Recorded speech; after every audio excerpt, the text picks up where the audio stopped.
the House passed House Bill 271, which has been something that we've been looking at and working on for about the last 2 to 4 years.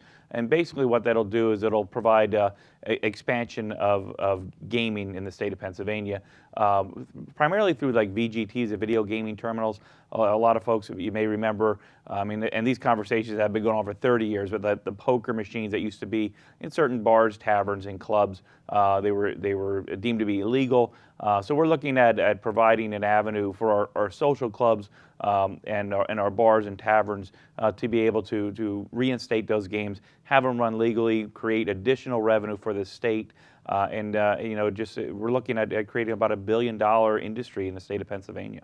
They would be allowed in any licensed establishment that has an LCE license. They have to be a license in good standing. They can't be a nuisance bar or have complaints against them. They also must follow and adhere to all the background checks that are in the law and statute right now dealing with the gaming industry. And they'll have to apply through the state to get them. That right now, the legislation that we passed calls for an additional 40,000 machines, and that's throughout the state. An establishment could have up to 5 machines in the establishment, and it's a pretty well-written bill. I think there's a lot in here that would benefit the community. And people say, well, we're expanding gaming.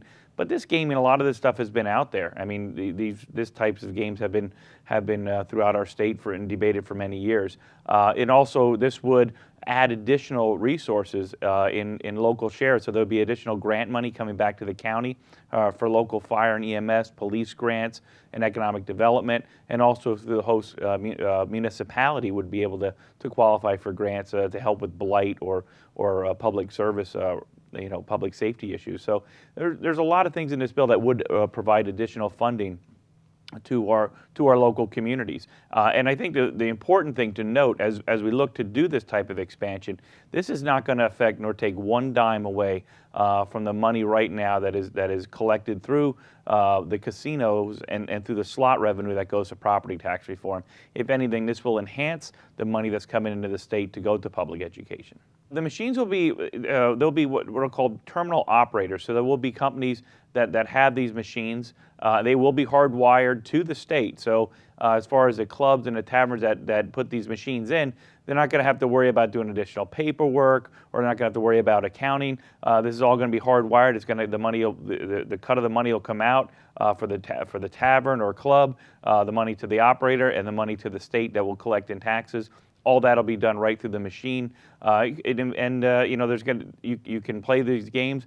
The money will be, if you win anything out of those games, you can collect the money right there through an ATM. So it's going to be really convenient for the people that like to play these types of games, and also if the restaurant or bar or social club wants to venture into this business model, they can do that. And in the legislation that we passed, it's only going to cost $100 to the applicant. So we're not going to be looking at gouging people on fees, and this is going to be extra revenue that especially a lot of our social clubs, like your Legion, your fire companies, or any of those nonprofit social clubs right now that do a lot of good in the community. This will be an extra revenue stream for them, and they won't have to worry about all the background bookkeeping. We're going to be able to monitor to make sure these games are run fairly for the consumers who choose to play these types of games.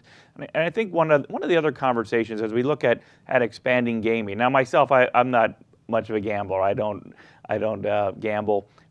However, I understand a lot of people enjoy that, and you can see that that is something that's very popular. I think we always get a lot of questions about the lottery fund. Is this going to take money from the lottery fund? Currently, the lottery fund is growing every year. It's not growing to keep up with the demand. We have an aging population as we're all getting older, and there's more and more demands put on that lottery fund. This actually, with this legislation, if enacted, if the Senate passes it and the governor signs it, will put additional money into the lottery as well. So this will help our senior citizens that rely on PACE and PaceNet and put additional money into the lottery. And at the same time, it'll enhance the folks that sell that have the lottery tickets. It's going to increase what they're going to be able to recoup if they are licensed through the state to sell lottery tickets. So this was a comprehensive approach to an overhaul of our current gaming laws. It's going to expand and create another billion-dollar industry in the state. We're looking at anywhere from $250 to over $300 million additional revenue into the general fund.